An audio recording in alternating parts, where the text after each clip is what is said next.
Bom dia a todos e a todas. É com grande satisfação que o Centro de Estudos e Aperfeiçoamento Funcional do Ministério Público do Amazonas retoma o simpósio MP 5.0, Perspectivas e Transformações, e tenho o prazer de receber, nesta manhã, o professor Henrique Rosas Zeisman, promotor de Justiça do Estado de Santa Catarina, promotor eleitoral, doutor e mestre em Direito, especialista em Processo Penal e Direito Administrativo, professor da Escola do Ministério Público de Santa Catarina, Escola da Magistratura do Paraná, leciona Direitos Difusos e Coletivos, Legislação do Ministério Público e Técnicas de Autocomposição. Autor dos livros Interesses e Direitos Difusos e Coletivos e Revisaço, Direitos Difusos e Coletivos, ambos pela Juspódio, que estão, inclusive, nesse momento, em promoção no site da editora para os colegas que desejem adquirir. Nós disponibilizaremos o link, né, no nosso chat, e ao final da manhã realizaremos um sorteio de uma das obras do professor Henrique para distribuição entre os palestrantes. E para compor a mesa com o doutor Henrique, nós convidamos a nossa querida amiga, doutora Renice Ellen, atualmente corregedora auxiliar, promotora de justiça do Estado do Amazonas, uma colega dedicada, sempre disponível a ajudar os colegas e disposta a ampliar o conhecimento. Com certeza a doutora Ellen trará grandes acréscimos ao assunto de hoje, que é novo e precisa ser discutido e debatido a partir dessa visão de mudança que a nossa instituição precisa ter frente às necessidades da sociedade moderna. Então, eu declaro aberta a 10ª conferência do nosso simpósio e convido o professor Dr. Henrique Zeisman para iniciar a sua conferência e dizer que estamos muito felizes com o aceite do convite e com a sua presença, professor. Muito obrigado pela referência. Eu quero iniciar cumprimentando a doutora Ellen e o doutor Alessandro, muito gentilmente me fizeram o convite para participar desse evento. Cumprimentar também o Ministério Público do Estado do Amazonas, pela grandeza do evento, a importância do evento também, analisando ali as pautas, né, trabalhadas, né, pautas de muita relevância e pautas muito caras ao Ministério Público. Então, parabéns aí pela escolha dos temas também dos palestrantes. E para nós foi proposto o debate, né, sobre um tema institucional muito relevante, até porque ele é novo no contexto da lei, mas os próprios ministérios públicos já vêm trabalhando a ideia de justiça negociada ou justiça consensual já tem algum tempo, né, criando uma certa estranheza, porque a gente foge de um modelo que até então muitos de nós foram formatados até na faculdade.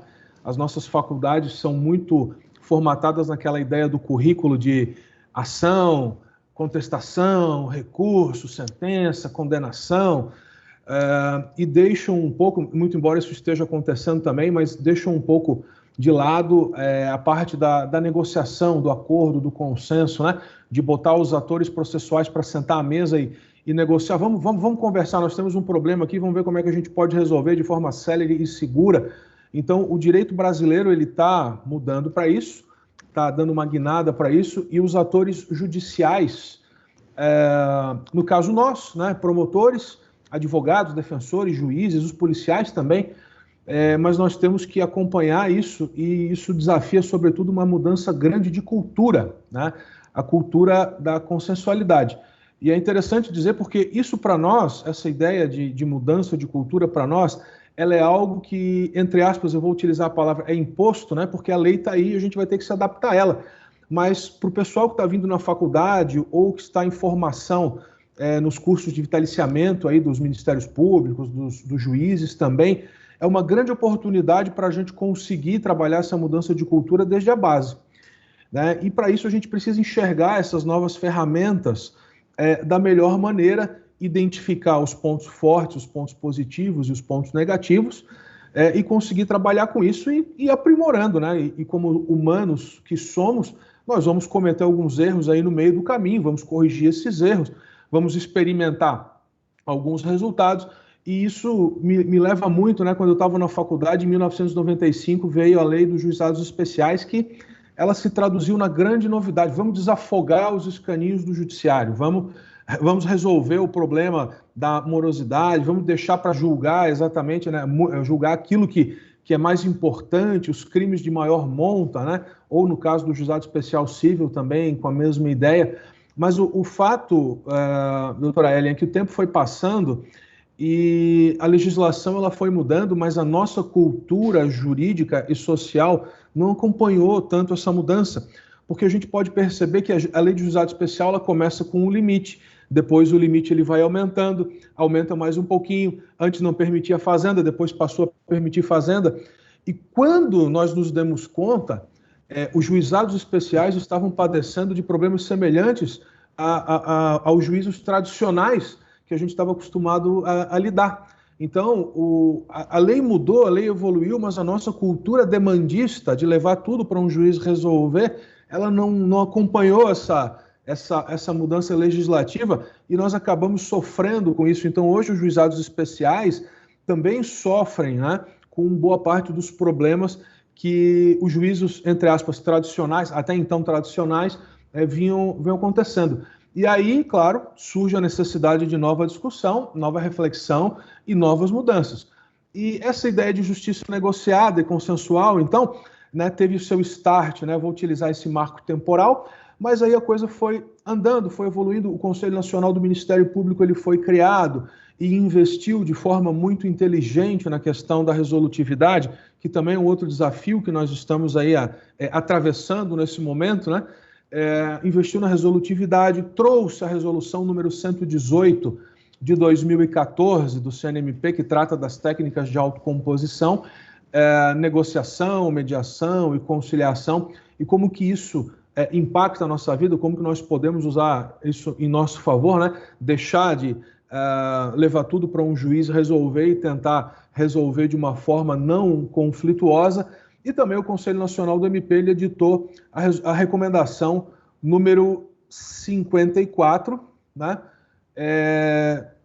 Acho que eu coloquei aqui na tela a resolutividade NPC, tá na tela né? Resolutividade NPC. Então, essa a recomendação número 54, aqui, ó, eu vou até grifar e destacar em amarelinho. Para os fins dessa recomendação, entende por atuação resolutiva aquela por meio do qual o membro, no âmbito de suas atribuições, contribui decisivamente para prevenir ou solucionar de modo efetivo o problema, o conflito, o problema ou controvérsia envolvendo a concretização de direitos ou interesses para cuja defesa e proteção é legitimado o Ministério Público, e também para prevenir, inibir ou reparar adequadamente a lesão ou ameaça a esses direitos ou interesses e efetivar as sanções aplicadas judicialmente em face dos correspondentes ilícitos, assegurando-lhes a máxima efetividade possível por meio do uso regular dos instrumentos jurídicos que lhes são disponibilizados para a resolução extrajudicial.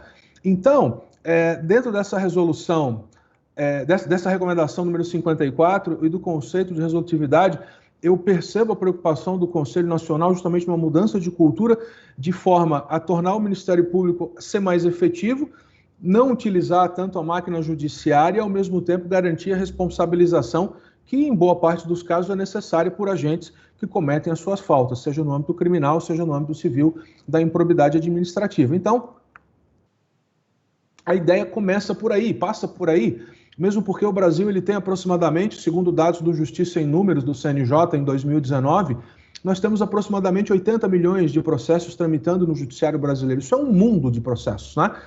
Isso sem contar os procedimentos extrajudiciais que tramitam no Ministério Público, em outras instituições, procedimentos administrativos nas procuradorias, nas fazendas, que podem e muitas vezes vão desaguar no Poder Judiciário, né? Nós temos a cultura, não temos a cultura, aliás, do acordo sólido, né? Porque temos uma cultura demandista muito forte.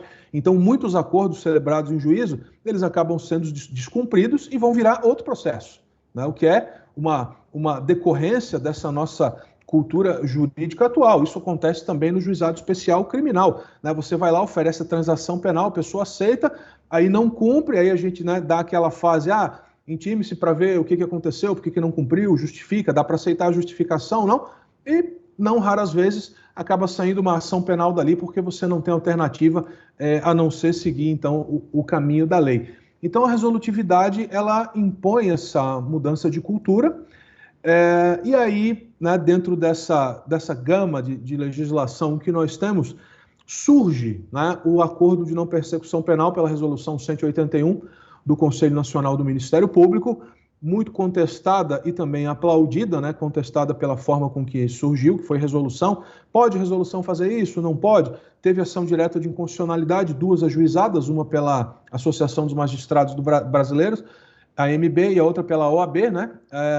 Mas essas 2 ações não tinham sido julgadas, provavelmente perdem o objeto, porque o artigo 28A apareceu aí com o acordo de não persecução penal, né, o artigo 28A do Código de Processo Penal, que veio com o pacote anticrime. Então, ele acabou trazendo para a lei, né, a questão do acordo de não persecução penal, introduzindo uma nova fase no processo penal e colocando, de fato, o Ministério Público como protagonista, né, do processo penal, principalmente em relação a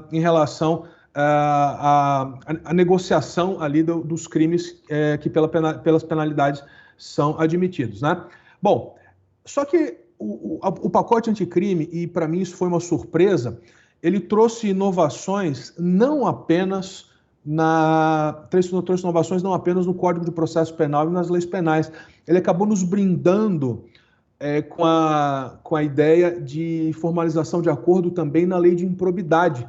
E isso também gera um certo choque, né? Por quê? Porque até então, até 2000, eu vou usar o marco temporal de 2017, porque o Conselho Nacional do MP também editou a resolução 179, que trata do termo de ajustamento de conduta, e contrário à lei, permitia a realização de termo de ajustamento de conduta em situações de improbidade administrativa. Contrário à lei, o parágrafo 1º do artigo 17 da Lei de Improbidade Administrativa vedava, não obstante a resolução depois passou a permitir. Também tinha aquela discussão instaurada, né? Pode uma resolução ir contrária à lei? Não pode? Enfim, mas o fato é que depois do pacote anticrime, essa discussão ela perdeu força, porque o pacote anticrime trouxe para nós, no âmbito da improbidade administrativa, o tal do acordo de não persecução civil, que tem uma ideia muito semelhante ao acordo de não persecução penal, e levando em consideração, claro, que a improbidade administrativa ela possui natureza civil, né? Mas ela tem os seus reflexos no direito penal. Muitos dos atos de improbidade são crimes e vice-versa. A gente sabe disso, muitas vezes correm até processos paralelos, né, relativos aí ao mesmo fato, e também, inclusive, a lei de improbidade, entre aspas, né, situações da lei de improbidade já foram alteradas até no Código de Processo Penal, que fez com que o Supremo declarasse inconstitucionalidade dos parágrafos do artigo 84 lá em 2002, se eu não me engano, em 2002. Mas esse acordo de não persecução civil, doutora Ellen, ele traz para nós também alguns desafios muito interessantes do ponto de vista da resolutividade. Esse acordo de não persecução civil, ele é sim um instrumento resolutivo, porque ele tem o condão de trazer o Ministério Público para o epicentro do debate sobre o tema moralidade administrativa e todas as suas sub-ramificações ali, né? Enriquecimento ilícito, lesão ao erário, princípios da administração pública, né? E os outros atos de improbidade também previstos em outras leis, como é o caso do Estatuto da Cidade. Então, o acordo de não persecução civil, ele se traduz numa ferramenta importante, inovadora, desafiadora para nós, né, membros do Ministério Público, e também para as pessoas que vão, de alguma forma, lidar com isso, né, sejam advogados, defensores ou mesmo procuradores públicos. Só que o acordo de não persecução civil, ele carece de uma regulamentação mais sólida, mais específica, que provavelmente daqui a pouco vai vir pelo Conselho Nacional, mas a falta de legislação nesse sentido enfraquece um pouco o pensar sobre esse dispositivo. Eu consigo ver no acordo de não persecução civil duas vertentes muito distintas e, para mim, muito claras. A primeira vertente é a vertente da resolutividade, né? Ela facilita a nossa vida. A gente sabe que as ações de improbidade administrativa muitas vezes tramitam anos no Poder Judiciário, né? Não estou aqui culpando o juiz, nem culpando o promotor, eu estou culpando o sistema, né? O sistema judicial, com toda a sua burocracia inerente, é realmente o culpado por isso, e nós fazemos parte do sistema. Não estou culpando fulano, beltrano ou ciclano, né? O excesso de litigiosidade também é culpado por essa situação, mas as ações de improbidade administrativa levam muito tempo tramitando. Eu tenho certeza que aí no Amazonas também é muito comum você encontrar ações de improbidade que foram ajuizadas, né, lá atrás, né? Aqui em Santa Catarina, eu que trabalho na área da improbidade, alguns estados chamam de patrimônio público, tá? Aqui em Santa Catarina a gente chama de a promotoria da improbidade administrativa. Mas eu já vi que em outros estados chamam de patrimônio público. Pode falar, doutora Aline, por gentileza, levantou a mão? Só habilitar o áudio, por favor, está sem áudio. Só reiterando que, de fato, não é um problema do promotor, do juiz. Nosso sistema, ele nos leva a dar prioridade, inclusive, muitas vezes, aos feitos criminais, porque nós temos também hoje uma criminalidade muito alta, nós temos muitos réus presos, e aí as ações de improbidade, elas acabam sendo, vamos dizer assim, deixadas de lado, porque pelo tempo. Então, assim, a gente encontra ações muito antigas. Eu mesma, agora na minha fase que eu estou na corregedoria, encontrei a minha própria ação, que eu ingressei no estágio probatório do MP, ainda em tramitação. O estágio probatório? Assim, do MP, eu tenho 22 anos de MP. Então, assim, a gente vê que as ações, elas demoram mais, as ações de improbidade. Pelo tempo, às vezes as comarcas ficam sem juiz, sem promotor, e quando chegam, vamos dar efeito, né, vamos dar prioridade, na maioria das vezes, às ações criminais, às ações envolvendo a infância e juventude, enfim. Mas pode continuar. Sim, perfeito. Então, assim, o fenômeno que acontece aqui em Santa Catarina não é isolado no Brasil. No Amazonas também, a doutora Ellen acabou de relatar também uma situação semelhante. Eu já conversando com outros colegas de outros estados, inclusive do MPF, né, a situação é semelhante.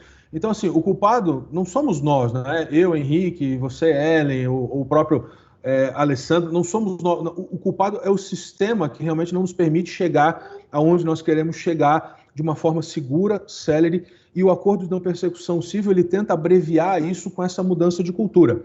Só que essa mudança de cultura, ela não foi preparada, né? Essa mudança de cultura, ela está acontecendo, e está acontecendo rápido, e a gente não teve estágio probatório para mudar a forma de pensar. Ainda somos muito formatados na ideia de processar, contestar, recorrer, condenar, executar a pena, executar ali a sentença, enfim. E o acordo de não persecução civil, então, ele quebra um paradigma muito forte, porque ele trabalha um ponto muito sensível das nossas vidas, e das nossas vidas não apenas como agentes públicos, mas como pessoas.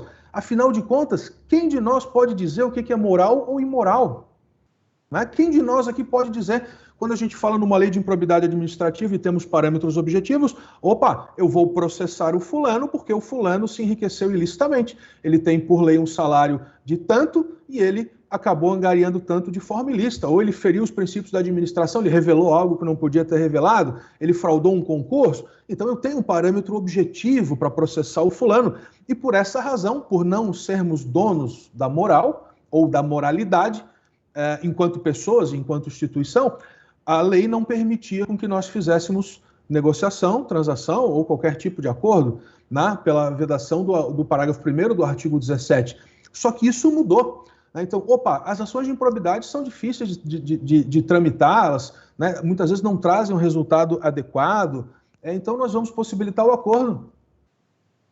Para que esse acordo, eu estou vendo aqui que já tem um monte de perguntas, Alessandro, eu vou pedir a gentileza para responder no final, para a gente fazer numa sequência, tá? Mas já estou vendo aqui que tem algumas perguntas. Obrigado obrigado ao pessoal aí que está interessado no debate. Obrigado pelas perguntas.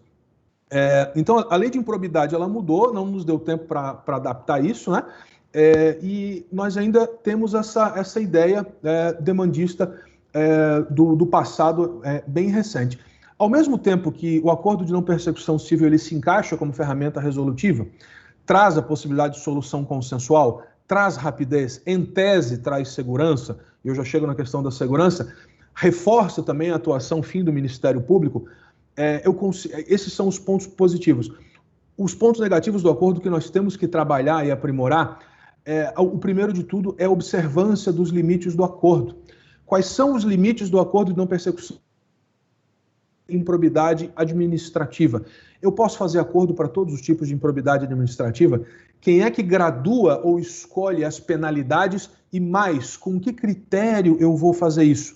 O cuidado nessas situações, meus amigos, deve ser redobrado, porque quando nós observamos e nós idealizamos que tipo de pena deve ser aplicada, né, ou ainda que consensual, juntamente com a parte contrária, ou que tipo de sanção nós podemos aplicar. Eu não estou nem falando em ressarcimento aos cofres públicos, porque para mim isso não é pena, isso é uma consequência óbvia. Se eu peguei o que não é meu, eu tenho que devolver. Mas quando nós vamos negociar sobre esse tipo de sanção, nós temos que tomar cuidado para não nos acharmos donos do valor moralidade administrativa, ou, em última análise, moralidade. Então, não vai ser raro você pegar 5 colegas, como isso já acontece hoje no crime, por exemplo, 5 colegas, pode pegar 5 colegas de carreiras diferentes, um juiz, um promotor, um procurador, um defensor público, um procurador, enfim, um procurador da fazenda, e dá para eles a mesma situação e diga, esse aqui é um ato de improbidade. Qual é a pena que você aplicaria para esse cidadão? Está aqui o artigo 12 da Lei da Improbidade, escolhe aí e me diz a gradação da pena. Um vai escolher a suspensão dos direitos políticos, o outro vai escolher a proibição de contratar com o poder público. Enfim, a chance desses 5 colegas terem visões diferentes sobre esse mesmo tema é enorme, beira aí 100%, porque todos nós somos almas nesse mundo, almas diferentes, e temos muitas possibilidades, histórias de vidas diferentes, e temos muitas possibilidades de enxergar o mesmo fato sob contextos diferentes. Então, ao colocar uma instituição como o Ministério Público como protagonista, a gente reforça a atuação do Ministério Público. Sim, é verdade, o Ministério Público ganha força e ganha responsabilidade na hora de lidar com isso, mas nós temos que nos policiar e talvez algum treinamento ou capacitação, né? Aí o Alessandro do CEAF, não na área do direito, mas talvez na área da psicologia, da sociologia, da gestão, né? Tentar entender um pouquinho o outro lado, como é que funciona uma gestão pública, para que a gente não se arvore desse valor moralidade e passe a tratar no acordo de não persecução civil como se eu decidisse o que é errado, eu decido o que é certo, eu decido qual é a pena que eu vou aplicar, porque essa subjetividade ela pode vir com um rebote nas nossas costas muito forte, tá? Então, esse é o primeiro ponto, os limites do acordo. Eu vou mais além um pouquinho em relação a isso, porque nós não temos esses limites e contornos sólidos. A ausência no Brasil de um sistema de precedentes sólidos, como tem nos Estados Unidos, eu não estou querendo dizer que a justiça americana é boa, a nossa é ruim, eu estou dizendo que eles trabalham de outra forma, e é muito comum você até ver em filme americano, o cidadão vai até a corte, vai perante o juiz e diz, eu vim fazer tal coisa, não sei o que, conforme o precedente do fulano versus ciclano em 1935, né? Então a cultura dos precedentes lá é muito sólida, não estou entrando no mérito se o sistema lá é melhor ou pior, mas o fato é que para que um sistema de acordo como esse, principalmente numa questão de punição, que é o caso de improbidade administrativa, que muitos atos precisam realmente ser reprimidos e punidos, a falta de precedentes para você graduar isso, ela torna essa tarefa mais dificultosa. Então, acho que esse é um próximo passo que o legislador e também o Conselho Nacional do Ministério Público vão ter que galgar, aí, vão ter que andar para suprir essa lacuna, né? E isso realmente é difícil, porque graduar isso, pessoal, né? Essa graduação do que é moral ou imoral, ou mais imoral, menos imoral, enfim, muitas vezes ela passa por outras áreas do conhecimento que nós não somos formados. Eu sou formado em Direito, né? Estudei um pouquinho de administração, fiz faculdade de administração, mas não concluí. Então, Outros colegas, eu sei que são formados em outras áreas do conhecimento também, mas isso não é regra. A regra é que nós somos bacharéis em Direito, e se você for pegar o edital de concurso, seja do Amazonas ou seja de Santa Catarina, eu tenho certeza que eles são muito parecidos e focam aí 99,9%, 100% na área do direito. E hoje, Ellen, nós atuamos muito com outros ramos do conhecimento que, infelizmente, nós não somos formados. Ser promotor é lidar com a sociedade, é lidar com o psicológico, é lidar com o social, é lidar com muita coisa além do direito, né? Então, o Acordo de Não Persecução Civil está aí para nos mostrar que agora a gente vai precisar evoluir para conseguir estabelecer esses limites, né? Então, o cuidado para não nos tornarmos donos da moralidade, na minha opinião, ele é talvez o principal problema do Acordo de Não Persecução Civil. Por quê? Porque nós somos aí promotores estaduais, acho que algo em torno de 9 mil, se eu não me engano, né, promotores no primeiro grau no Brasil, 9 mil, juízes tem um pouco mais, eu estou excluindo aí os procuradores do segundo grau, mas acho que em termos de membros do Ministério Público Estadual são em torno de 8 mil e pouco, 9 mil, segundo dados que eu vi, não são tão recentes, mas como uniformizar isso? Vai ser muito comum, né? Hoje a gente já, por meio das redes sociais, está sujeito a uma série de críticas, como agentes públicos que somos, algumas críticas fundadas, outras infundadas, faz parte, mas a gente vai sofrer um monte de crise. O promotor tal, na mesma comarca, o vizinho acha que isso aqui é moral, o outro lá acha que é imoral. Espera aí, qual é a segurança jurídica, então, que o Acordo de Não Persecução Civil vai trazer para nós, se nós não temos esses contornos? Esse é o primeiro desafio que eu acho que a gente tem que pensar ao utilizar esse instituto. O outro desafio em relação ao Acordo de Não Persecução Civil é que sim, pode falar, Ellen, por gentileza. Só para complementar, na verdade, uma pergunta que eu gostaria de saber de você, Henrique, como nessa questão, e você falou muito bem, para nós não nos arvorarmos na moral, e como não há uma regulamentação, eu tenho visto que alguns MPs já fizeram alguma regulamentação, acho que o MP de São Paulo, o próprio MP federal, já tem uma regulamentação sobre o Acordo de Não Persecução Civil. No teu entendimento, é importante que nesse primeiro momento também os outros MPs, ou pelo menos o Conselho Nacional também já tem uma regulamentação mínima, inclusive evitando também choques de encaminhamento desses acordos aos nossos conselhos superiores, e que ainda sem nenhum tipo de regulamentação pode, inclusive, agravar esse conflito, essa questão que tu estás colocando. Então, gostaria de, assim, desde logo, saber a tua opinião sobre isso. Perfeito. Eu só vou, antes de responder, eu só vou dizer, todas as perguntas ali a gente vai procurar responder, tá? Só ao final ali para sistematizar, mas eu estou com todas aqui na minha tela. Mas, Ellen, perfeita a colocação, e eu acho realmente sim essa preocupação. Acredito que o Conselho Nacional já deve estar trabalhando nisso e estamos em via de receber uma regulamentação genérica do Acordo de Não Persecução Civil. Alguns estados já regulamentaram, como o caso de São Paulo. Santa Catarina manda aplicar a regra do TAC, do Termo de Ajustamento de Conduta. Tá? Então, a gente está engatinhando nisso ainda, mas estamos caminhando. E entendo a regulamentação necessária, porque ela traz segurança não só para a nossa atuação, quanto para a pessoa que eventualmente vai firmar um acordo de não persecução civil e aceitar até a imposição de uma penalidade. Né? A segurança para nós tem que ser segurança para o cidadão também, que é o destinatário dos nossos serviços. Né? Assegurar, inclusive, que aquilo que eventualmente foi desviado dos cofres públicos deva ser ressarcido integralmente, com os juros e as correções aí que são devidas. Essa falta de regulamentação, pegando esse gancho, aliás, é o segundo ponto que eu sugiro muito cuidado com o Acordo de Não Persecução Civil, porque é o seguinte, conversando com um promotor de justiça de São Paulo, meu amigo também, ele é escritor da área de difusos e coletivos, escreve, o professor Landolfo Andrade, tem livro de direitos difusos e coletivos, ele é promotor na comarca de Santos, se eu não me engano. Em São Paulo, a gente conversando sobre o ANPC, e ele me mostrando ali uns precedentes, né, de São Paulo, que já começou a utilizar o Instituto, regulamentou, o Ministério Público de São Paulo, o Conselho Superior, homologou um acordo de não persecução civil que previa a aplicação de penalidade de suspensão de direitos políticos. Olha só que interessante, né? Dos que eu tenho notícia, esse é o primeiro. Mas, de qualquer forma, olha só que interessante o problema que a gente enfrenta nesse momento. A regulamentação ela serve para segurança, tá? Os artigos e parágrafos ali, os 17A da Lei de Improbidade que vinha pelo pacote anticrime, ele foi vetado, e todos os seus parágrafos, né? A gente ficou só com o acordo de não persecução civil sequinho.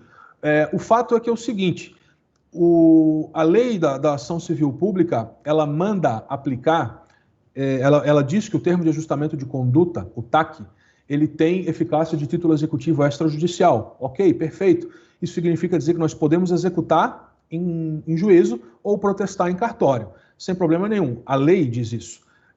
O detalhe é que o pacote anticrime trouxe o acordo de não persecução civil, mas não deu essa mesma característica para esse instituto, que me preocupa muito, né? Aí o pessoal vai dizer, mas o acordo de não persecução civil se executa da mesma forma que o TAC. Espera aí, onde é que está dizendo isso? Nós podemos até interpretar, mas para nós interpretarmos e executarmos, nós vamos ficar na mão da interpretação que deve ser idêntica do Poder Judiciário também. E aí a gente abre margem para outra discussão, de levar essa discussão até os tribunais superiores, e a gente não sabe exatamente o que vai ser decidido. Então estamos com o risco de ter criado por lei um acordo de não persecução civil estéril. Se ele é feito eventualmente nos autos do processo, a homologação vira como se fosse, entre aspas, sentença. Se é feito fora do processo, ele não tem característica de título executivo extrajudicial, porque a lei não lhe dá. A lei dá para o TAC, não para o acordo de não persecução civil. E se a gente disser que pode tratar o acordo de não persecução civil da mesma forma que o TAC, para que existe o acordo de não persecução civil? Bastava ter o termo de ajustamento de conduta e estava resolvido. Até em Santa Catarina, aplica-se a regra do TAC ao acordo de não persecução civil. Mas, na minha visão, e observando a lei, o termo de ajustamento de conduta é uma coisa, o acordo de não persecução civil é outra.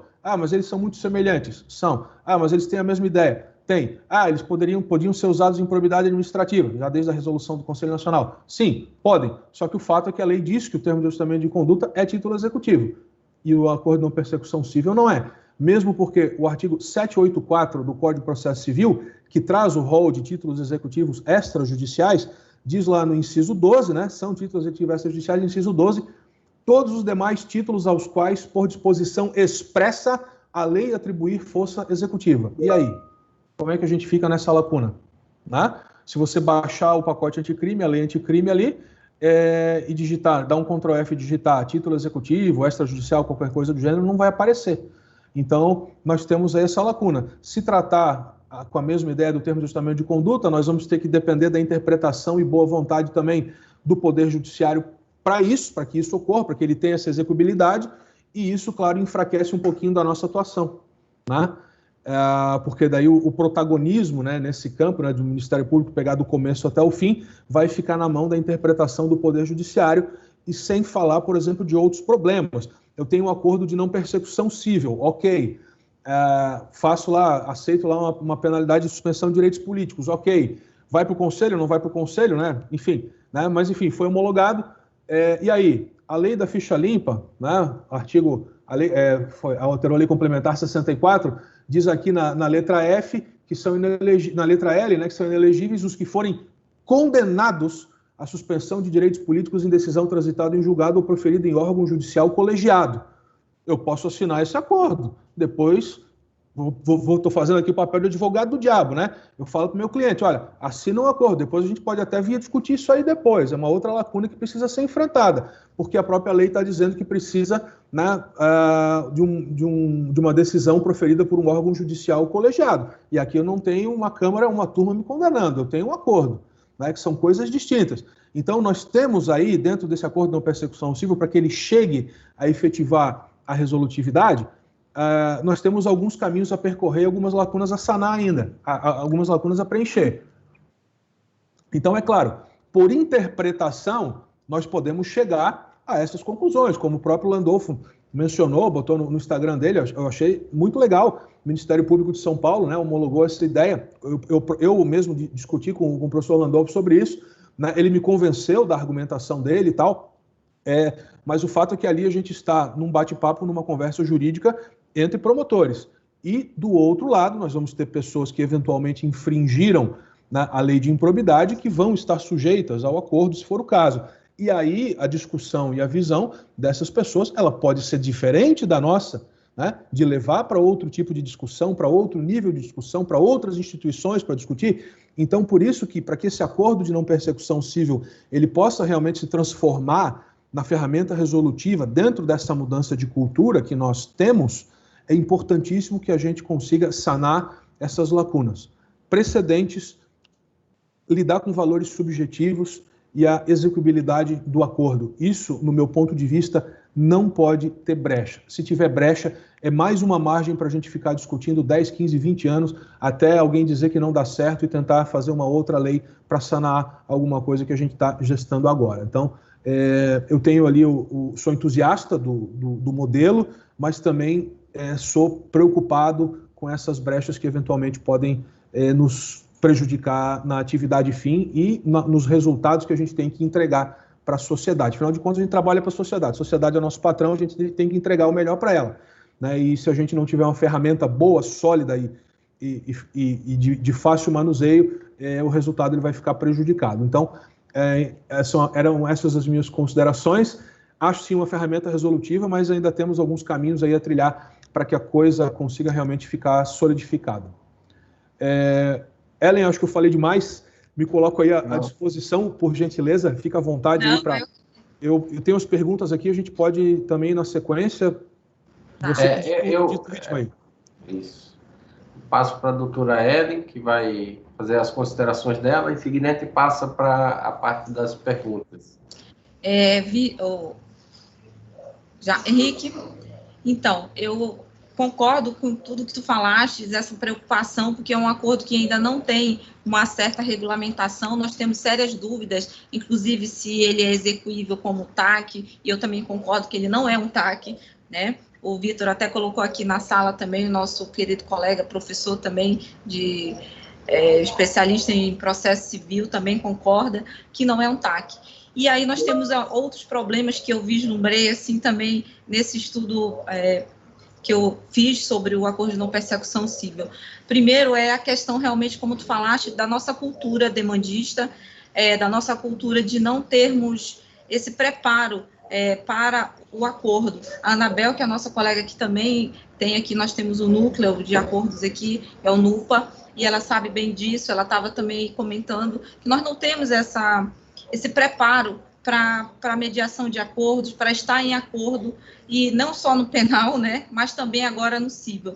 E ainda mais na improbidade, como nós vamos mensurar essa questão, que tipo de sanções nós vamos aplicar, se nós vamos aplicar esse tipo de acordo de não persecução civil para qualquer improbidade, quer dizer, da pequena à grande, se nós vamos ter, assim como, por exemplo, na transação, nós não podemos aplicar transações repetidas, né, vamos dizer, tem um antecedente aí, como que vai ser isso? Nós vamos poder aplicar esses acordos, assim, distintamente, teríamos diversos acordos ao mesmo tempo com os mesmos investigados, então, são muitas lacunas, são muitas dúvidas que me ocorreram. E ainda, eu acho que uma das também maiores preocupações, além dessa questão da execução, é a questão, ao meu ver, que algumas regulamentações já são previstas, essa questão da suspensão dos direitos políticos e a perda do cargo. E aí eu pergunto, como que nós faremos se a pessoa descumprir esses acordos? Se o órgão ao qual elas são vinculadas não participaram desses acordos, nós vamos poder impor a execução desses acordos a um órgão que não participou desse acordo, né? Então, isso é outra preocupação, muito, muito bem lembrado. Então, assim, nós temos essas diversos questionamentos. Na esfera judicial, nós vamos poder suspender essa ação até o cumprimento desse acordo? Qual a tua visão também sobre isso? Porque eu vi que também há diversos posicionamentos que só pode fazer até a contestação, pode fazer a qualquer momento, nas ações antigas, nas ações novas, enfim. E essa suspensão se pode fazer por qualquer tempo, no período do cumprimento do acordo?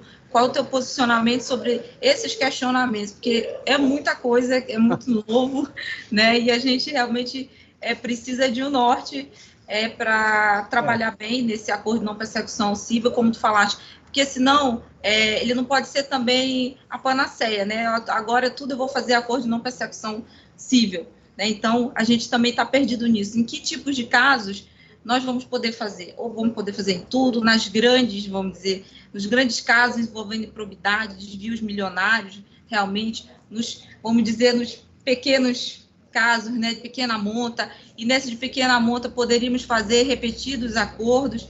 Então, eu queria saber o teu posicionamento.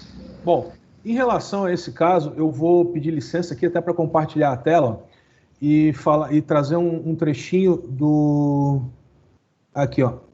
Um trechinho do livro do professor Igor Pinheiro. Está na tela aí? Está em vermelhinho ali? Está na tela? Então, ele fala justamente sobre isso, e eu destaco essa parte aqui, ó.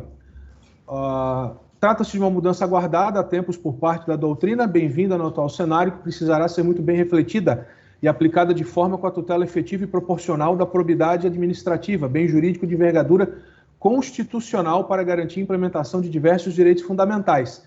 Daí não se pode aceitar que tudo ou todos os atos de improbidade administrativa possam ser objetos de acordo.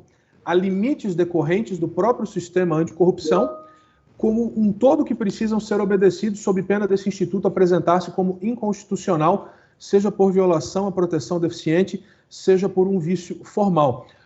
E eu compreendi bem a ideia do Igor. O Igor é colega nosso, promotor do Ceará, ele escreve muito sobre direito eleitoral e improbidade administrativa. Justamente.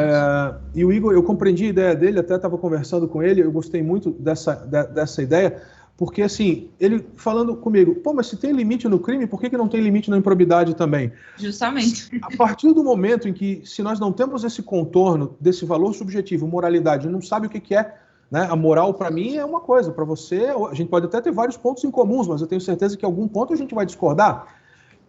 Se você colocar, dizer que tudo em termos de improbidade pode ser feito por acordo, sem um contorno objetivo, você acaba botando tudo no mesmo cesto e transformando o ato de improbidade administrativa em uma coisa banal, né? Ou seja, e aí pode acontecer um problema no seguinte sentido, eu desviei 1 milhão, o promotor aqui descobriu 200 mil, vou lá, faço o acordo, devolvo 200 mil, encerrou a investigação, não tem processo, está resolvido, né? Então, essa questão, né, de quais são os limites do acordo, passa também por esse fio da meada, né? Alguém notícia, eu desviei 1 milhão, mas me pegaram 200 mil. Não, vou lá, reconheço aqui, aceito a penalidade e tal, fico quietinho, né? E aí o fato é aquele, só que o promotor não tem noção da extensão do fato, porque eu desde logo já manifestei aqui a minha intenção em fazer o acordo, meus advogados já foram lá e tal, e a parte que eu desviei eu devolvo, ok? Pago aqui a minha penalidade, e a parte que não me descobriram, que não me investigaram, ou que não vão me processar, ficou daquele jeito, né? E dificulta ainda mais a apuração daquele ponto. Então, a realização do acordo de não persecução civil tem que passar necessariamente por essa visão, no meu ponto de vista, e mais, pela preparação de nós, atores processuais, e quando eu falo nós, não é só nós promotores não, que eventualmente vamos propor o acordo, mas eu falo da capacitação de todos os advogados também que vão sentar na mesa de negociação com a gente, né? Para que a gente consiga falar todos a mesma língua, a capacitação sobre isso para conseguirmos, né, mais conhecimento em outras áreas e poder formar um acordo que efetivamente seja eficaz para a sociedade. Agora, sim, que tipo de improbidade que vai poder fazer o acordo ou coisa do gênero, te confesso, Ellen, não sei, tá? Porque, assim, nós temos vários tipos de improbidade. Um ato de... Olha só a dificuldade nisso. No crime, em que pese você possa até contestar as condutas, pena é pena, e muita coisa, os benefícios os benefícios e institutos, né, da justiça criminal são medidos pela pena. Você pode ver, suspensão condicional do processo, pena mínima tanto, pena máxima, acordo não persecução penal, pena mínima tanto. Na improbidade, tu não tens isso. O que é mais grave? Você desviar 5 mil reais da administração pública, você gestor público, ou você cometer um ato de improbidade que afronta os princípios da administração, não tem lesão ao erário, mas traz um outro prejuízo lá na frente. Né? Você fraudar lá um concurso público, você revelar o que é mais caro para a administração? Esses 5 mil reais aqui que eu desviei ou o concurso que eu fraudei? Né? O que é mais caro? Então, a análise do ponto de vista da improbidade, o que vai caber, o que não vai caber, isso vai ser um bate-cabeça muito forte, no meu humilde ponto de vista, né? Como é que a gente vai conseguir graduar isso. Aí vão chegar naquele ponto, né? Isso vai passar pela discussão. Vai ser o caso a caso que vai definir. Aí volta aquela ideia. Quem é que vai definir? Quem que é o dono do valor, moralidade ou probidade, né? Então, essa pergunta eu também gostaria de participar das discussões da solução, mas é uma pergunta também que eu me faço o tempo todo. Em relação ao momento do acordo, eu acho que ele não pode ser irrestrito. Eu acho que, quando cabível, ele deve ser oferecido, sim, e uma vez não aceito, né, eu acho que o processo ele deve prosseguir. Né? O acordo ele não pode ser uma ferramenta para você se livrar de responsabilidade, que isso fique bem claro, né, no meu ponto de vista. A gente não pode utilizar nem o réu e nem nós, né, devemos utilizar o acordo com essa finalidade. Quero encerrar o processo uma vez por todas, ou não quero não quero ser responsabilizado, vou aqui assinar um acordo, aí agora é bom para mim, agora não é bom, enfim. Né? Então, o momento do acordo de não persecução civil, no meu humilde ponto de vista, ele deve ser anterior, até porque não persecução, né? Ele deve ser anterior, e nos processos que já estão em andamento, como se trata de uma norma no decorrer ali, que tem reflexos nitidamente processuais, eu também entendo que ele pode ser oferecido nesse primeiro momento nas ações em andamento. Né? Claro, acredito aí que desde que não tenha sentença ainda, né? Mas isso é uma outra discussão para fins de processo civil que pende para outro lado, né? Então, essas são as minhas, são as minhas ponderações. Por gentileza, aí, o que mais tem de pergunta? Nós temos várias perguntas aqui. Alessandro, eu posso perguntar? Fique à vontade, temos várias. Então, nós temos aqui várias perguntas. Inclusive, a primeira foi até eu que fiz, quando tratava da resolutividade, né? Porque a gente olha para a resolutividade da porta para fora. Mas se a gente for ver o parágrafo 1º do artigo 1º da Recomendação 54, se eu bem for ler, isso também se aplica ao próprio MP. O MP não pode ser ele causador de demandas para fora. Então, esse conceito de resolutividade, de prevenir e solucionar de modo efetivo conflito, problema ou controvérsia, tem que acontecer dentro do MP também. Sim. Para a concretização de direitos e interesses cuja defesa a gente faria lá fora para os outros. Perfeito. É muito importante também entender que essa recomendação não é uma só atuação do MP da porta para fora, mas do MP para dentro também, porque isso implica Sim. uma mudança de cultura que vem de dentro para fora. Né? Mas, Alessandro, aí é importante dizer o seguinte, a visão sobre isso é um pouco diferente, porque se trata de política institucional interna, gestão do Ministério Público. E aí que eu entro naquela ideia que eu te parabenizei no início pelo evento, a importância do CEAF justamente nesse ponto, capacitação, curso, mudança de cultura, Sim. levar o tema a debate, né? A criação de núcleos, né? A Ellen falou que no Amazonas, aqui nós temos um núcleo, né, de autocomposição, no Amazonas também tem, pelo jeito. Então, assim, o estímulo a essa cultura deve partir, claro, de dentro para fora, né? A gente não pode pregar para os outros algo que não fazemos na própria casa. Eu vou fazer aqui a pergunta da doutora Anabel, que coordena o nosso NUPA. Ela pergunta como evitar cair no automatismo e qual equipe necessária para a realização de um acordo pautado em profissionalismo efetivo, sem que seja realizado apenas com esteio no conflito aparente. Bom, no meu ponto de vista, é o investimento em equipe multidisciplinar. Promotor não é Deus, ou seja, não tem conhecimento de todas as áreas. Para negociar, você pode, aliás, inclusive para negociação, a gente deve ser capacitado, né, para técnicas de negociação, mediação e conciliação, e não raras vezes, para não dizer na imensa maioria das vezes, nós estamos sentados na mesa de negociação ou de acordo, né, para discutir temas que não são da nossa área do conhecimento. Então, a atuação multidisciplinar do Ministério Público e o reforço da atividade meio é fundamental. A gente precisa de técnicos para me ajudar. Eu preciso de técnicos ambientais para me ajudar. Preciso de técnicos contábeis para me ajudar. Eu preciso do pessoal da psicologia para me dizer como abordar determinadas questões, né? Eu preciso que alguém me diga outras áreas do conhecimento para saber os limites até onde eu posso chegar. Para mim, isso é fundamental. Eu lembro que quando eu comecei lá em 2004, eu estava numa comarca no interior de Santa Catarina,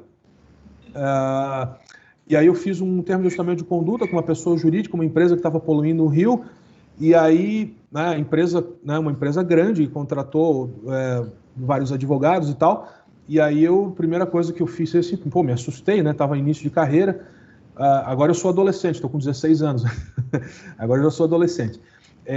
Mas o que eu fiz, assim, eu procurei liguei para a Polícia Militar Ambiental e falei, ó, vocês têm técnico em meio ambiente aí, tem biólogo, tem engenheiro ambiental? Temos. Por gentileza, manda para cá no dia tal, de tal, preciso realmente de ajuda. Falava lá, e era a capitã que estava na frente da Polícia Ambiental, falava, capitã, olha isso aqui, ó, não deixa eles me enrolar, hein? A senhora olha isso aí bem, né, não deixa eles me enrolar. Tecnicamente, eu quero saber se isso é viável, se está realmente dando o suporte ali para o meio ambiente necessário e tal. Então, para que essa cultura ela seja instaurada, vai exigir do Ministério Público uma ampliação das suas atividades e passa pela atividade meio. Nós somos muito bem capacitados em direito, porque nós estudamos muito para fazer o concurso, o edital é muito prolixo, né? E o exercício da nossa atuação no dia a dia nos exige, né, sempre estar atualizando, vendo jurisprudência nova, os próprios cursos do CEAF e tal. Mas em outras áreas do conhecimento que nos colocam ali para trabalhar, aí que o bicho pega e que a gente vai precisar de ajuda, ainda mais quando nós estamos nessa mudança do demandista para o resolutivo, tá? E aí, por exemplo, né, eu nunca me esqueço de um conselheiro aqui em Santa Catarina, nas homologações sobre o direito do consumidor, ele falava, hoje ele não é mais conselheiro, mas ele falava sempre assim, ó, eu não transijo norma de segurança. Muitas vezes o Ministério Público questiona alguma coisa do ponto de vista da segurança do consumidor e tal, e aí a pessoa vem querendo fazer um termo de ajustamento de conduta e diz, não, então o senhor permite aqui, ali, não, eu não permito nada. Ou é norma de segurança ou não é. E quem diz que é norma de segurança é o bombeiro, ele que é o habilitado, ele que é o técnico, não sou eu. Se ele disser que pode, pode. Se ele não disser que não pode, lamento, mas eu não tenho poder para transigir algo que eu não sou nem técnico e nem habilitado para tanto. Então, para que essa nossa atuação realmente consiga efetividade nisso, multidisciplinariedade, no meu ponto de vista, na atuação mesmo, é um dos caminhos que a gente tem que trilhar. Tá. A outra pergunta do colega Vinícius, e aí eu vou somar as perguntas dele, esse limite só caberia apenas em caso de dano ao erário?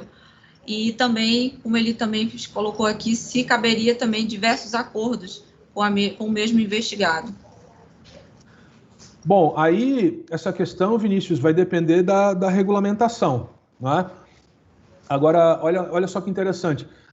Se a gente parte para essa ideia, porque no cível não tem essa questão de antecedentes, né? E a improbidade é cível, né? Se a gente aceitou um acordo, agora não pode aceitar outro. A gente vai estar aproximando, vai estar tratando o cível como se fosse penal. Não obstante, a gente sabe que tem a semelhança e reflexo até, mas o Ministério Público sempre defendeu que a ação de improbidade era cível justamente para escapar de algumas interpretações que são, né, que são muito benevolentes ao réu em matéria penal, como tinha essa discussão no Supremo. Antigamente, não, a improbidade é cível, né? Traz penas duras, mas é cível. Então, essa questão de antecedente, aceitou um acordo, não pode aceitar outro, ou ele é reincidente na prática de ato de improbidade e tal, a gente vai estar fazendo o caminho inverso, temos que tomar cuidado para isso. Eu acredito que vai depender da regulamentação, tá? Não há vedação para isso, e em relação aos limites, por hora, né, os limites eles são subjetivos. Então, assim, eu, por exemplo, eu tenho na minha cabeça que eu não posso abrir mão de ressarcimento ao erário, de jeito nenhum, não tem como. Né? Por quê? Porque o erário não me pertence, ele pertence a todos. O desvio de dinheiro que acontece aí no Amazonas, ele traz reflexo aqui em Santa Catarina também. Então, assim, tudo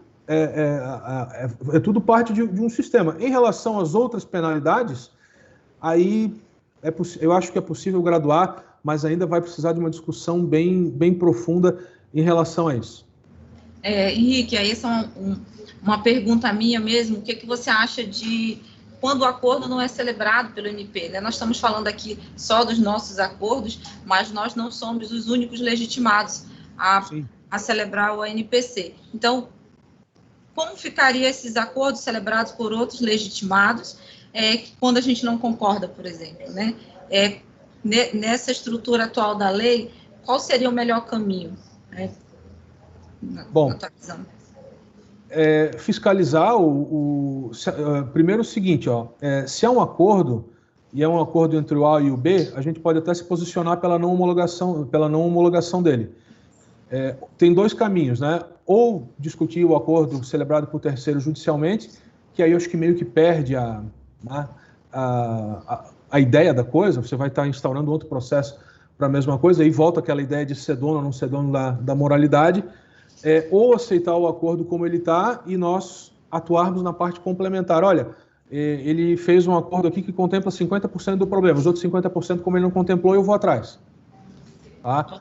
Então, essa ação complementar, eu acho que ela pode ser utilizada. Mas, da mesma forma que nós, Ministério Público, não gostaríamos que outros legitimados, né, viessem, entre aspas, dar pitaco nos nossos acordos, não obstante eles também possam ser discutidos, né, que isso fique bem claro, né, a gente também é passível de discussão judicial, nós acho que devemos também tomar cuidado para os acordos celebrados pelos demais legitimados. Claro, eu estou levando em consideração aqui, Ellen, que não tem má fé, que não tem dolo, que não tem... Isso é outra coisa, né? Se for um acordo viciado, fruto de crime, nem se discute, isso aí é outra coisa. Eu estou me referindo aqui a um acordo legítimo de mérito em que eu apenas discordo. Né? Certo, e às vezes, por exemplo, para o MP, o ressarcimento do dano é um valor e talvez a parte, o outro órgão entendeu que é outro valor. Exato, então, exato. Discordância até mesmo de questões de atuais mesmo valores, ou seja, é um acordo lícito, enfim, mas não concordamos com os valores, por exemplo. Perfeito. Aí a gente vai atrás da parte complementar, sem problema nenhum. Agora sim, vai ser difícil, por exemplo, olha que interessante falou isso, a parte não concorda, aí eu vou atrás do réu de novo, olha, na minha opinião, você ainda deve pagar tanto. Não concordo, já fiz um acordo com o fulano, né, com outro legitimado. Aí vai desaguar numa ação, no final das contas. Justamente. E outro questionamento que eu também vi em várias discussões entre colegas do Brasil é se você pode fazer essa vinculação de um acordo do cível com o penal, ou seja, meio que dizer, olha, eu vou fazer aqui contigo o cível, mas você também teria que fazer o penal, enfim, ter algum tipo de vinculação desses acordos. Eu vi muita discussão a respeito disso e gostaria que você também fizesse um pequeno comentário. Eu acredito que, nesse primeiro momento, o sistema judicial brasileiro ainda não é preparado para isso, porque a justiça criminal, não obstante ela esteja também pendendo para a ideia dos acordos, ela é vista como última ratio, né? Ela é o ponto forte do direito, vamos dizer assim, ela só entra nos casos mais graves, ela tem uma visão realmente diferenciada em relação ao cível, né? Tanto a própria questão de foro privilegiado já nos diz isso. No cível não tem, salvo raríssimas exceções ali, ainda em discussão. Mas eu não acredito que você possa forçar uma pessoa que utilize um acordo num, fazendo outro, até porque, se não for o mesmo colega, né, você vai estar entrando na independência funcional do outro, que é algo muito delicado. Também passa por uma questão de política institucional muito delicada, do tipo assim, peraí, meu amigo, no crime aqui, a promotoria, eu sou o titular, então aqui eu resolvo dentro da minha independência funcional e da lei. Na improbidade você resolve. Né? Então isso tem uma discussão institucional também bem forte. Pode falar. Só para complementar, Henrique, eu vi uma discussão muito forte em relação a isso, na época das colaborações ou delações premiadas, né? Que o MPF fazia com o colaborador no âmbito federal, aquilo abrangia a parte federal, até ressarcimento, como é o caso aí, e nem sempre se conseguia atender às demandas que envolviam o Ministério Público Estadual, porque os crimes, como são múltiplos, né? Ele fechava o acordo lá sobre aquele fato no MPF, e aí ficava o MP estadual, e aí, como é que fica a parte estadual? A improbidade, a questão criminal, que às vezes surgia em outros fatos, mas relacionados àquele, as provas estavam lá, mas para eu poder admitir a prova aqui para usar numa ação penal, numa investigação, eu tinha que me submeter a um acordo do qual eu não participei. Sim. Então, assim, a gente vai enfrentar isso invariavelmente. Vai enfrentar. Mas, Alessandro, direito é isso, né?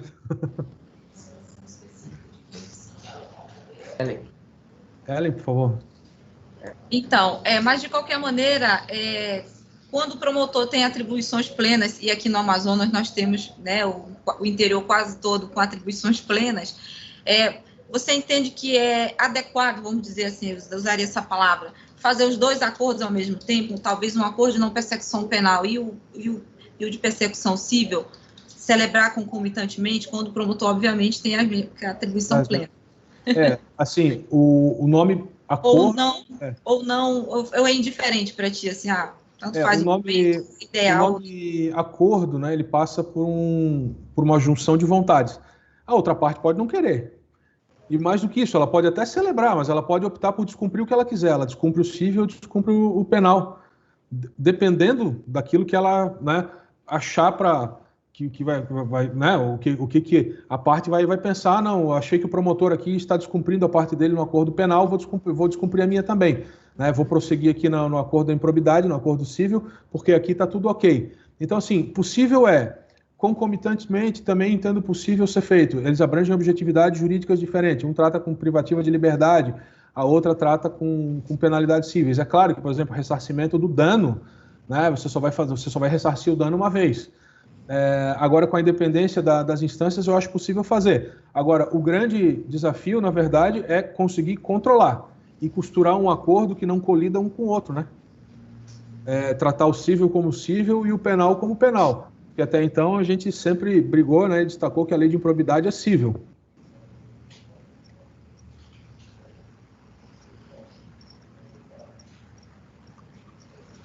Opa, deu problema no áudio? Não, eu estou vendo aqui o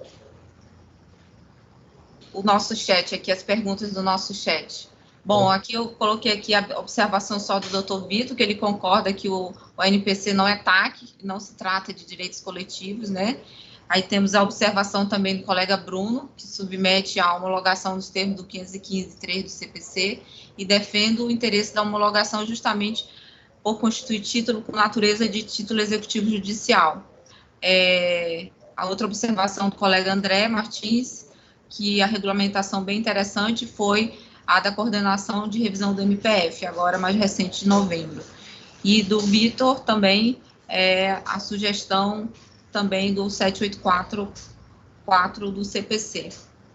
784.4? Deixa eu até ele ver. Deixa eu até, estou com o CPC aberto aqui, se a internet funcionar, mas aqui, funcionou aqui, peraí, só. 784.4...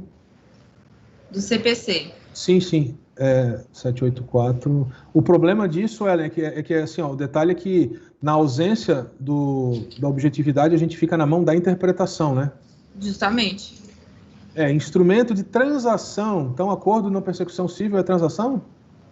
Referendado ou feito pelo Ministério Público, também entendo que tem relação. Eu acho a interpretação válida, mas a gente volta ali no mesmo problema, dá a volta na roda e volta no mesmo problema, porque ainda assim nós dependemos de interpretação e boa vontade do outro lado ali da mesa do judiciário para poder entender como um título executivo extrajudicial. Não é algo como um TAC, por exemplo, que tu vai e executa porque a lei, né? Então é uma outra etapa a ser superada e não necessariamente a nossa interpretação vai ser a que vale, né? Entendi. E, Henrique, também, eu também verifiquei uma série de colegas comentando, não aqui no chat, mas nas discussões que eu vi, nos meus estudos, a questão da prescrição. Se nesse acordo a gente pode contemplar a interrupção da prescrição. Então, há colegas que entendem possível, outros não. Gostaria de saber a sua opinião. Eu acredito que não, porque na lei da improbidade a prescrição ela é regulada por lei, né? E o acordo, ele não pode se sobrepor à lei, ele deve seguir a lei, no meu ponto de vista.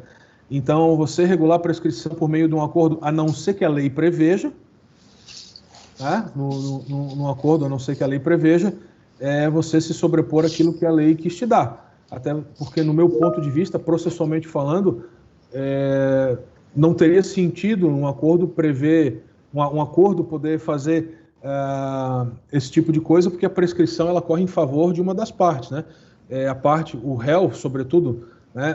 A prescrição corre em meu favor. Então, é interesse, muitas vezes, né? Em alguns casos, é interesse do réu que a coisa se prolongue por conta da prescrição. Mas o fato é que é o seguinte, No caso, e aí que reside aquela diferença. No caso do termo de ajustamento de conduta, quando você o celebra, você não tem mais, o fato encerrou, você não discute mais o fato, você agora tem um título executivo.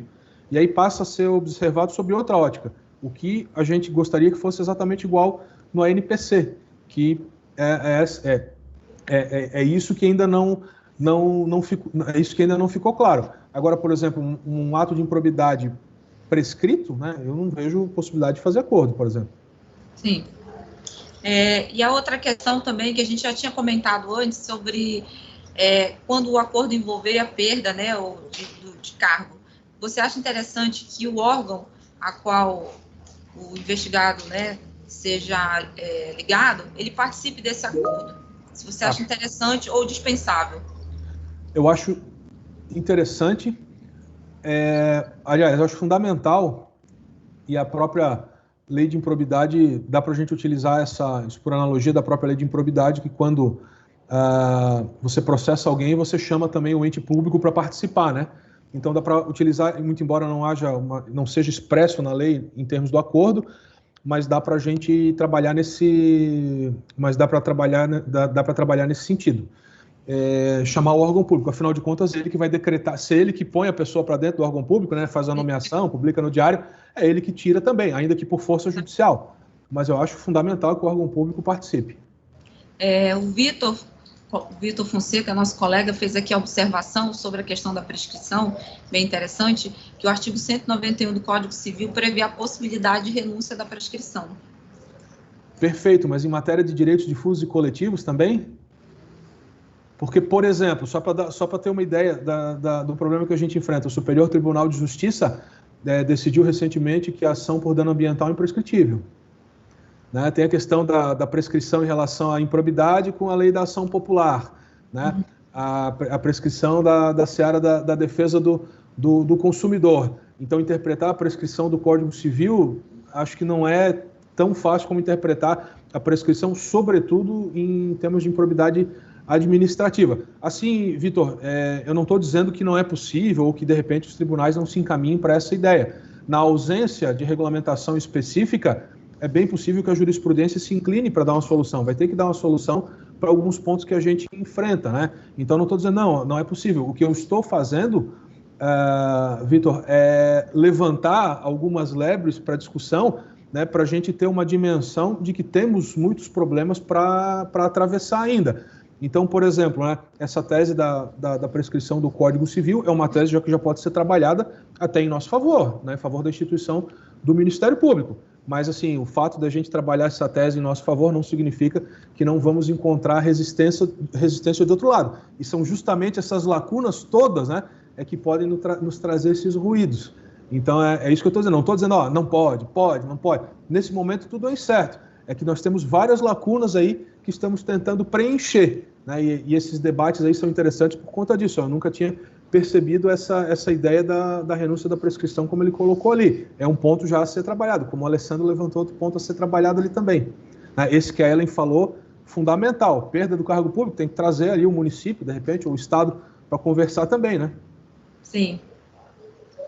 Henrique, bom, não temos aqui mais nenhuma pergunta aqui no chat, mas eu gostaria que você falasse um pouco mais dessa questão, e aí também é um debate intenso sobre o cabimento no acordo da suspensão de direitos políticos. Eu até acho que alguém fazer um acordo sobre isso, eu acho até difícil, não sei se vão fazer, mas nas regulamentações que eu já li, inclusive a do MPF, tem essa previsão da suspensão dos direitos políticos.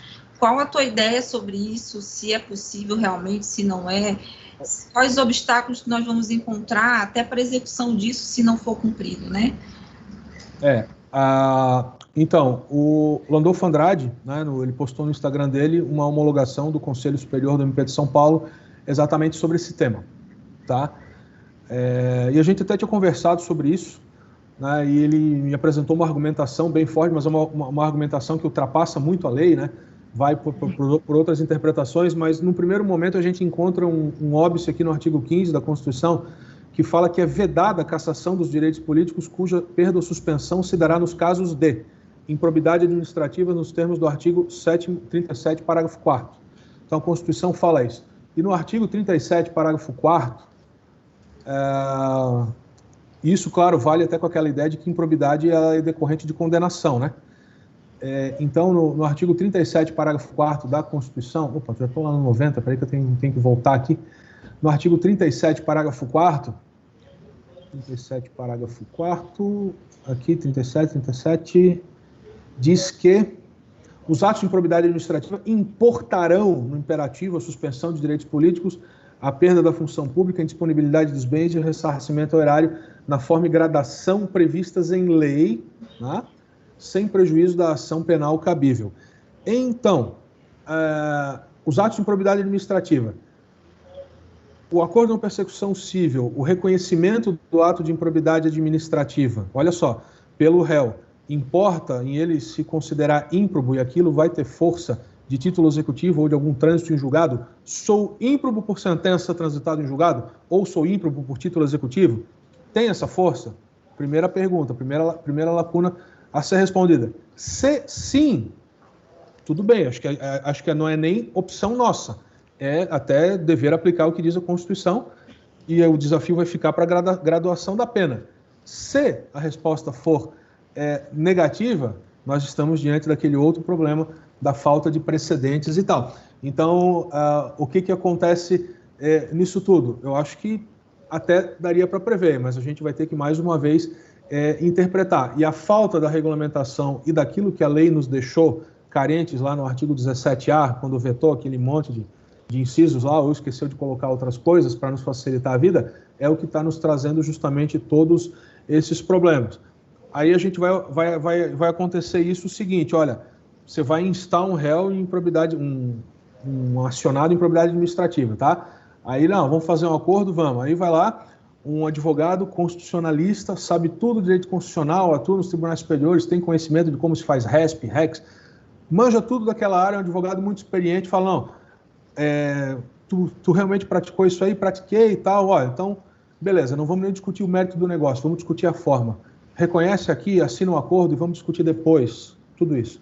Aí vem uma ação para discutir constitucionalidade, lacuna, brecha e todos esses problemas, dentre outros problemas, a prescrição que o Vitor levantou, o órgão público se participa ou não participa, que a Ellen levantou, aí vem depois uma ação judicial discutindo todos esses pontos aí e acredito que a chance de levar pelo menos alguns deles seja razoável. Tudo isso por conta de uma falta aí de precedentes, de uma regulamentação mais sólida em relação ao tema. É justamente essa a preocupação. E no caso aí da suspensão de direitos políticos, temos a eventual execução disso também, e no caso de descumprimento, junto à própria Corte Eleitoral, né? Como fazer isso, né? Ah, sim, exatamente. Suspensão de direitos políticos e a Corte Eleitoral, afinal de contas, vai para o lado da elegibilidade e ineligibilidade também, né? Nós vamos poder, como faríamos, né, essa execução também na esfera eleitoral. Então, são pontos que nós vamos ainda ter que nos debruçarmos e estudarmos e talvez termos regulamentações mesmo, melhorar a lei, né, sim, ou termos mais regulamentações sobre isso, porque hoje são muita lacuna sobre algo que é importante, como tu falaste, está aí a resolutividade, a consensualidade no direito brasileiro, mas se ela não for, também tiver um mínimo de regulamentação, pode ser algo que vai ser contra nós, porque nós vamos, em vez de tirarmos a judicialização, nós vamos estar estimulando por conta dessa falta de regramento, porque vai ser discussão de todos os jeitos, de todos os aspectos. Sim. O rebote vem nas nossas costas. O rebote vem nas nossas costas, né? E, apesar de ter outros legitimados a celebração desse acordo, obviamente que o Ministério Público é vamos dizer, uma estrela nisso daí, né? Por conta das nossas ações de probidade, das nossas inúmeras investigações de inquéritos civis.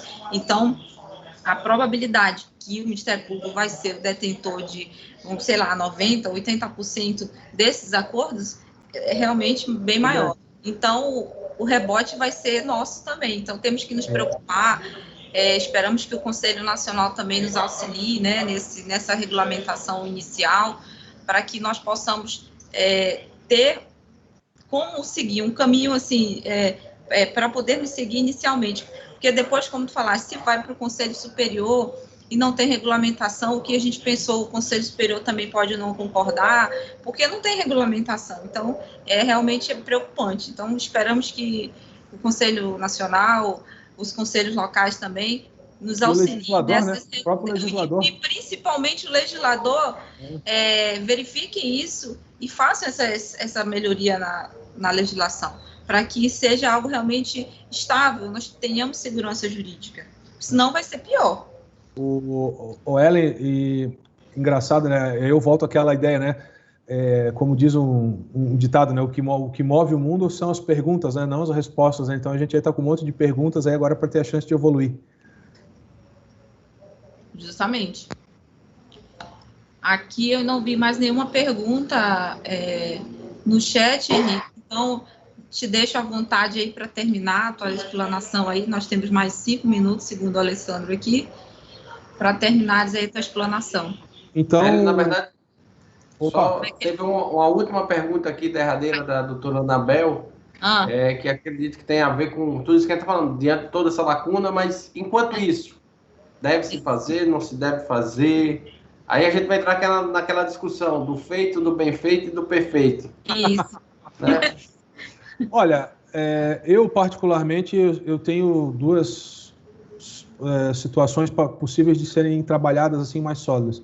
Primeiro né, os colegas que atuam na improbidade aí se mobilizarem, falarem com seus respectivos procuradores gerais e, consequentemente, provocarem os conselhos superiores para pedir uma ajuda, né, e uma regulamentação mínima nessa ideia. Esse é um ponto. O segundo ponto é que, na ausência da regulamentação e com tantas lacunas, se você quer fazer acordo na área de improbidade administrativa, vai pela resolução 179 do Conselho Nacional do MP, faz o TAC, faz o termo de ajustamento de conduta, porque daí tem possibilidade de termo de título executivo extrajudicial sem discussão, daí, né? E fica mais fácil, mais tranquilo, já tem precedentes também, o próprio Ministério Público incentiva isso, na sua maioria, tem resolução, os atos administrativos internos também já estão mais voltados para isso, e aí eu acredito que enquanto não se decide, né, não se melhora o Instituto do ANPC, acho que o TAC ele pode ser um caminho mais seguro por enquanto. Justamente. Essa é a minha ideia. Tem uma última pergunta, Ellen, que foi feita aqui, derradeira, pelo colega Caio Barros. Assim, a pergunta do colega Caio Barros. Considerando que o interesse da Fazenda Pública é primordialmente patrimonial, no caso de acordo firmado por este, não estaria restrito à parte financeira, sem poder dispor sobre outras penalidades? A pergunta do colega. Quando o Ministério Público funciona como fiscal da lei, ele fica adstrito aos termos do acordo que foi celebrado entre as partes. Mas aí, na condição de fiscal da lei, se você não concordar com os termos do acordo, você pode partir para uma ação complementar. Opa, além da repercussão patrimonial, teve aqui a própria lei de improbidade prevê a possibilidade de uma ação complementar, né? A própria lei 8429 tem essa previsão. Mas eu acho que teve também um ato de improbidade aqui que atenta contra os princípios da administração. E aí, né, pode ir por esse caminho também para perseguir o outro ato. Mas, assim, não fica uma coisa muito legal, porque parece que é uma desconfiança entre as instituições. Eu não estou confiando no teu trabalho, estou confiando só no meu. E para o réu, vira uma salada, né? Aqui eu estou fazendo acordo, aqui eu estou sendo processado, afinal de contas, né? Que segurança eu tenho? Já admiti o negócio, quero devolver o dinheiro. E que segurança eu tenho? Esse aqui está fazendo acordo, esse aqui está me processando. Então, o próprio acordo de não persecução civil, além daquela hipótese que a Ellen mencionou de chamar o ente público, né, para conversar nos casos de perda do cargo e tal, eu acho que a gente poderia aproveitar esse gancho e nas situações que tem reflexo patrimonial, chamar o ente público também para participar, porque ninguém melhor do que o lesado para dizer o que foi lesado, né? Sim. Né? Mas eu acho que a pergunta dele é no sentido de que o órgão público, foi o que eu entendi aqui, né? Ele estaria no acordo somente adstrito à parte financeira, ou seja, ele não poderia dispor de outras penalidades no acordo. Se ele é legitimado para ação de improbidade, não vejo por que não. Entendi. Porque aqui na lei de improbidade, né? Sim. São as pessoas legitimados também. Exatamente, são os outros legitimados. Então, e o acordo de não persecução civil aqui no artigo 17 no artigo 17, parágrafo 1º, a ação principal terá o rito ordinário, será proposta pelo MP ou pela pessoa jurídica interessada, e as ações de que trata esse artigo admitem acordo de não persecução civil, não dá exclusividade para ninguém. Mesmo porque o artigo 129, parágrafo 1º da Constituição, também diz que as ações não são exclusivas, né? Está lá na nossa própria seção. Então, se nós podemos, eu acho que os outros entes têm igual legitimidade. Agora, assim, essa sensação talvez se dê pelo fato de que realmente o Ministério Público ele ajuiza talvez 90% ou mais das ações de improbidade, né? Então, isso acaba acontecendo. Assim, não é tão comum ver uma ação de não é comum ver uma ação de improbidade ajuizada por outro legitimado, né? Principalmente, pelo menos aqui no Amazonas, os municípios não dispõem de procuradorias normalmente concursadas. Então, é muito difícil a gente ver ações propostas pelo próprio município, né, de improbidade. Então, normalmente é o próprio Ministério Público, até por essa questão. Não tem uma procuradoria, normalmente eles contratam advogados, então fica mudando. Então, é muito difícil nós vermos ações propostas pelos próprios entes públicos, né? Então, sim, normalmente, pelo menos aqui no Amazonas, realmente a grande maioria é proposta pelo Ministério Público. Eu te confesso que nunca passou por mim uma ação de improbidade que não fosse do MP. Em 16 anos. Eu também nunca vi, então. Mas aí em Santa Catarina, eu até imaginava que pudesse existir, porque é um estado já mais, né, avançado nisso aí, os municípios já têm melhor estrutura do que o nosso aqui. É possível que exista, mas eu já passei em 9 comarcas. Nessas 9 comarcas eu ainda não vi, não. A outra pergunta do colega Silvio Duque, do ponto de vista da teoria da negociação, não enfraquece a posição do Ministério Público na negociação a possibilidade do investigado ter alternativa ao acordo negociado com múltiplos entes públicos? Olha, é aquela discussão sobre ser dono ou não ser dono dos valores, porque o investigado ele vai querer mitigar os efeitos das penalidades da lei de improbidade, por óbvio, como vai querer também no acordo de não persecução penal, enfim, da natureza, eu acho, né? Essa discussão. Mas eu acredito que se nós não tivermos precedente para nos basear, a tendência é enfraquecer. Nós temos promotores que são mais duros, outros que são mais flexíveis, assim como juízes, como procuradores, né?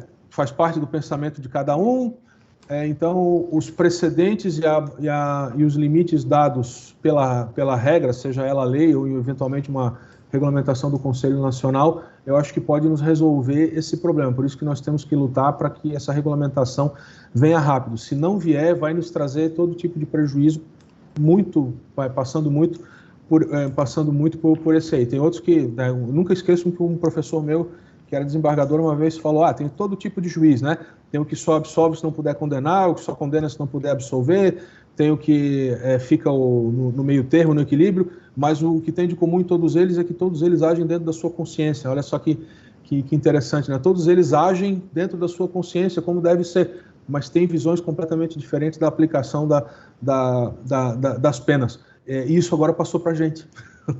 Antes era o juiz que fazia, agora passou para a gente, né? E aí, eu não fiz concurso para juiz, e agora como é que eu vou fazer? Inclusive, nesse ponto, né, Henrique, só para encerrar aqui, acho que o projeto previa a exclusividade do Ministério Público, mas foi vetado, né? Então, ou seja, todos ficaram legitimados. Então, temos que conviver com a legitimação de todos os outros entes. Como de fato sempre foi, né? Então, Henrique, nós temos 2 minutos, podemos encerrar, as perguntas já foram encerradas, para te falar e fazer as tuas considerações finais. Eu não tenho outras palavras aí, não sei agradecer o teu convite, as tuas intervenções, a do Alessandro, agradecer também os colegas que nos ouviram pacientemente, muito obrigado pelas perguntas. Mais do que explicar alguma coisa, eu aprendi muito, né? Na próxima vez que eu for falar sobre esse tema, eu já vou falar muita coisa diferente. Eu vou falar essa que a Ellen levantou, que eu não tinha pensado nisso, vou falar aquela da prescrição, que eu também não tinha pensado nisso, o Alessandro também deu ideias. Então, assim, o debate realmente é enriquecedor, né? Então, vejam quantas etapas nós ainda temos que ultrapassar ainda para ter um instrumento sólido e bacana aí para usar. Eu acho muito boa essa onda de justiça consensual inovadora. mas assim, a gente ainda tem que amadurecer culturalmente para que isso consiga dar certo no nosso país, principalmente num país onde a jurisprudência é tão instável, né? Os tribunais aqui decidem muitos temas semelhantes aí num curto espaço de tempo, o que acaba nos prejudicando aí. E agradecer a oportunidade, o evento foi um sucesso, o formato do evento foi um sucesso, a plataforma deu tudo certo, o pessoal do CEAF que entrou em contato comigo ali no WhatsApp para organizar aí a logística, deu tudo certo. Muito obrigado também pela confiança em me chamar e espero que vocês tenham absorvido alguma coisa do que eu quis dizer. E assim como eu disse que nós não somos donos da moralidade, eu também não sou o dono da razão e tenho certeza aí que muita gente vai discordar de algumas coisas que eu falei, mas o legal de tudo isso é provocar reflexão e os debates continuarem. Henrique, eu só agradeço a tua participação aqui no nosso evento. Quando o Alessandro me perguntou, eu não tinha outro nome assim em mente que não fosse, né, a tua pessoa, pelas tuas obras, pelas discussões que nós sempre temos sobre a instituição. Nós falamos muito sobre o MP brasileiro, sobre o que nós queremos para o MP brasileiro, melhorar o nosso trabalho, as nossas discussões nos nossos grupos, nos nossos eventos que participamos. Então, te agradeço imensamente, Alessandro, também agradeço essa oportunidade. A primeira vez que eu fui debatedora em um evento, eu estava até bem nervosa, mas agradeço de coração. Henrique, meu querido amigo também, meus dois queridos amigos, então agradeço a participação do Henrique e agradeço o convite do Alessandro. E bom dia a todos. Bom dia, muito obrigado e até a próxima. Tá, pessoal, agora a gente vai para o sorteio do livro. Aqui a gente já colocou o endereço da Juspódio para quem tiver interesse de adquirir a obra, caso não seja contemplado.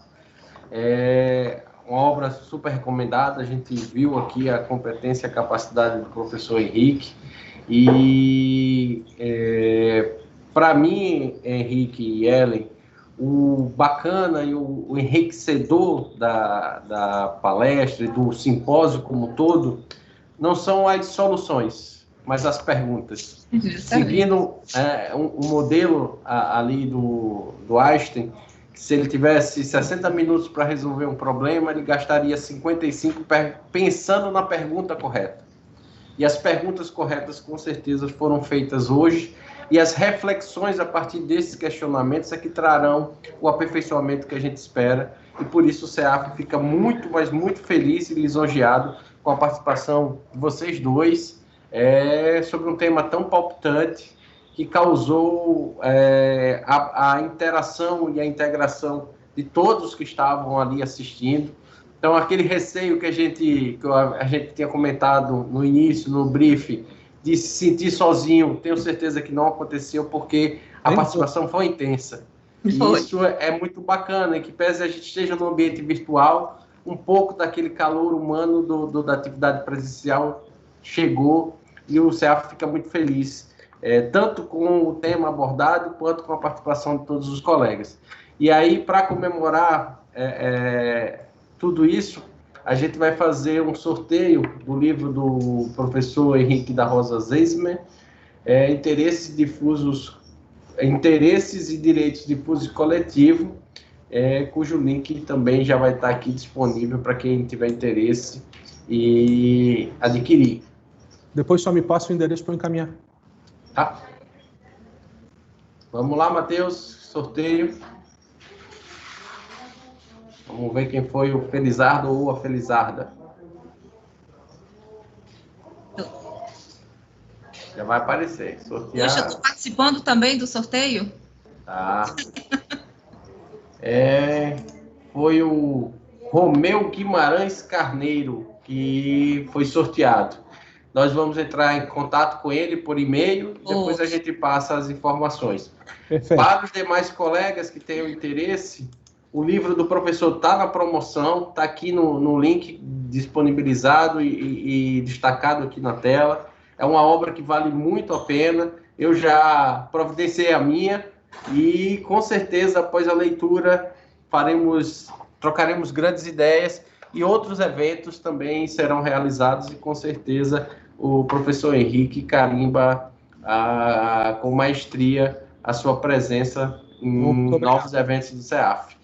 Muito obrigado a todos. Declaro encerrada a nossa conferência no final da manhã e convido a todos a retornarem para a última parte do nosso simpósio, que se iniciará às 14 horas. Grande abraço. Muito obrigado a todos, um abraço, até mais.